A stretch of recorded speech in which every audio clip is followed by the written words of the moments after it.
Hello all, welcome to AKS IAS. ఇటీవలే విశాఖపట్నం వేదికగా 30వ CII summit అనేటువంటిది నిర్వహించడం జరిగింది. సిఐఐ అంటే కాన్ఫెడరేషన్ ఆఫ్ ఇండియన్ ఇండస్ట్రీ అంటాం. మొట్టమొదటి సమ్మిట్ 1995 సంవత్సరంలో నిర్వహించడం జరిగింది. ప్రతి సంవత్సరం ఈ సమ్మిట్ అనేటువంటిది under the ministry of commerce and industry, department for promotion of industry and internal trade కింద నిర్వహించడం జరుగుతుంది. అండ్ ఈ సంవత్సరానికి థీమ్ వచ్చేసి technology, trust and trade, navigating the new geo economic order కింద రావడం జరుగుతుంది. అండ్ మోస్ట్ ఇంపార్టెంట్, ఈ యొక్క సమావేశంలో ఉన్నటువంటి హైలైట్స్ వచ్చేసి 613 ఎంఓయూలు, 13 లక్షల కోట్ల రూపాయల పెట్టుబడులు అని చెప్పేసి మనకి మోస్ట్ ఇంపార్టెంట్ న్యూస్ లో వచ్చింది.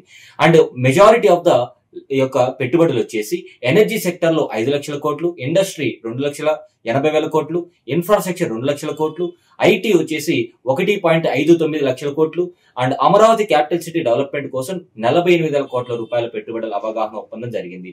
సో ఈ కాంటెక్స్ట్ లో సిఐఐ 30వ సమావేశానికి ముఖ్య అతిథిగా CP Radhakrishnan, our vice president, హాజరవ్వడం జరిగింది. And world economic forum Andhra Pradesh లో తన శాఖ నిర్వహించాలని చెప్పేసి, అండ్ ఆంధ్రప్రదేశ్ లో గ్రీన్ ఫీల్డ్ ఎయిర్పోర్ట్ అనేటువంటి శ్రీకాకుళంలో ఏర్పాటు చేయాలని చెప్పేసి airport authority of India MoU చేసుకోవడం జరిగింది. And most importantly Goa ship yard limited అనేటువంటిది మచిలీపట్నం వేదికగా వార్ షిప్ బిల్డింగ్ అనేటువంటిది ఏర్పాటు చేయడం చెప్పేసి అవగాహన ఒప్పందం చేసుకుంది. Thank you so much.